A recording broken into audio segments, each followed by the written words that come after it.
Jesus' name.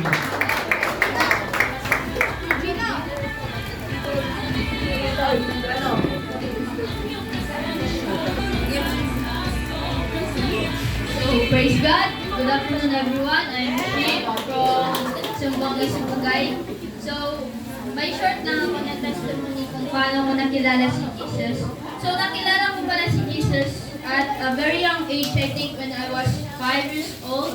At sa simbahan namin, usually I met Jesus a very long time ago, batang makulit pa ako. Sabi nga ni Pastor, yung batang aakyat daw sa stage, magiging pastor daw. Totoo yung sabi ni Pastor kasi when I was a kid, sobrang kulit ko talaga.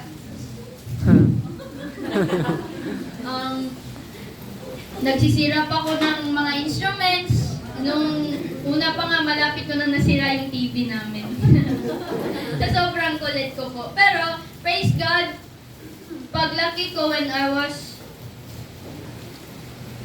7, sa simbahan namin, usually, at a very young age, I already know Jesus, but I didn't know all of Him yet. Siyempre, bata pa ako nun. Konti pa lang yung understanding ko sa Bible. Litong-lito pa ako, bakit nakapasok si Paul?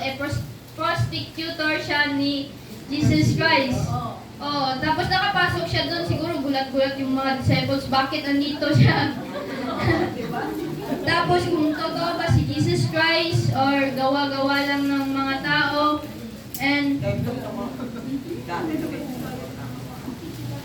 kung sino talaga si Jesus Christ, sino nagsulat ng Bible, and the biggest question is, if there's a loving God, why do He allow us to suffer if He loves us so much?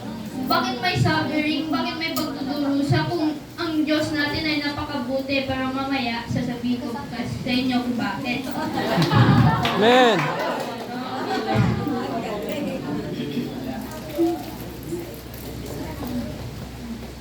Then when I was 7, I dreamed of becoming a worship leader. Yun. Wait lang po, nawala na ako. Yung batang makulit dati, praise God, ngayon nagsiserve na ako as a worship leader and youth leader in our church. Wow. So at that moment that I've said that naisip ko, paano nga ba if I became a worship leader? May change ba? Mahirap ba?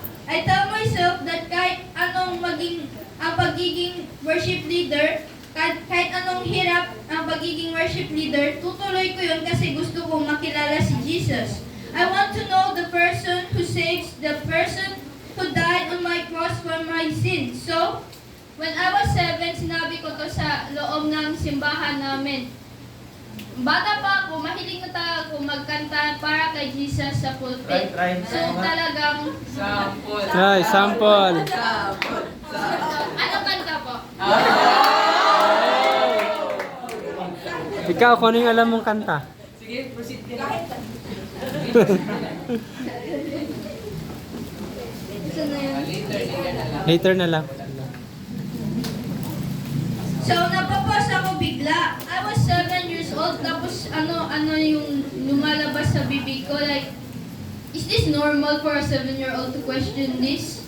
Sabi ko, yung mga kababata ko, puro laro lang yung inaatupag nila, tapos ako, ang dami ko ng question kung totoo yung Bible, totoo ba si Jesus? Why do He let us suffer?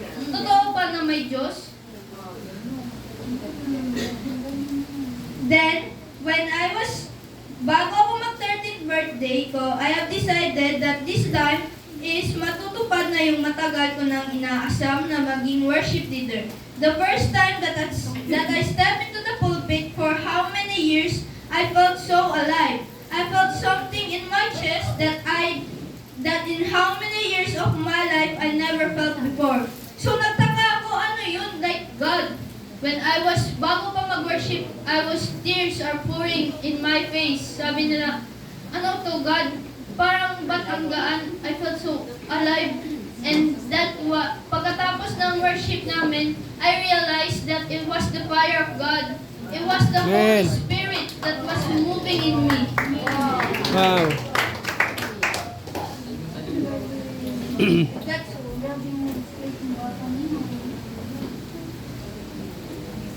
and I felt that I was very at the top of the mountain, alive and free. And that moment that I something I felt in my chest, I realized that it was not just something, it was the Holy Spirit in me. I felt the fire of the Lord since that day. I made a promise to the Lord. So nag-promise ako since that day, bago ako nag-step ng pulpit pagkababa ko. So I promise not just to myself but to the Lord that hindi ako mag-stop to sing praises and glory to His name, because since bata ko, ito na talaga yung gusto ko. And so when October 7, nung na-diagnose ako, galing kami sa piyesta and umuwi ako ng madaling gabi. Araw. Madaling araw. Natulog na kami nun. Tapos pagising ko, bigla na lang nawala yung voice ko and I was like, chop, chop, chop, chop. And nawala na yung voice ko, hindi na ako makapagsalita. I was so emotional. Like sabi ko, Lord, ano to? Okay lang siguro na maging bulag ako, maging pilay ako, pero huwag mo kunin yung voice ko. Nagmamakaawa ako sa iyo. And then, the pastor go there and pray for me that nakarinig kasi ako ng mga voices noon eh. I don't know kung sino sila. Sinasabi nila sa akin na hindi ako tanggap ng Panginoon, hindi ako mahal na inuutusan akong magpakamatay na lang daw ako. Kasi sa sobrang problematic ko noon, sobrang stress sa school, sa bahay, hindi ko na alam saan ako lulugar.